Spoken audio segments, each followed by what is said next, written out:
আজ নবরাত্রির তৃতীয় দিন। এই তৃতীয় দিনে পূজিত হন এক ভয়ঙ্কর অথচ করুণাময়ী রূপ মা চন্দ্রঘণ্টা। তিনি হলেন দেবী দুর্গা তৃতীয় রূপ। তার নামের অর্থ হল যিনি ঘণ্টার মতো অর্ধচন্দ্র ধারণ করেন ভগবান শিবকে বিবাহ করার পর। 10টি বাহু, স্বর্ণবর্ণা এবং তৃতীয় নয়ন বিশিষ্ট দেবীকে সাহস ও শক্তির প্রতীক হিসেবে সিংহের ওপর আরোহণ করতে দেখা যায়।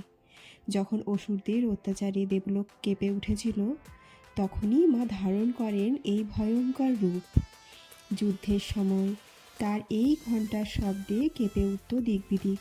অসুরদের হৃদয়ে সৃষ্টি হতো ভয়, কিন্তু ভক্তদের জন্য শান্তি, সাহস আর সুরক্ষার প্রতীক।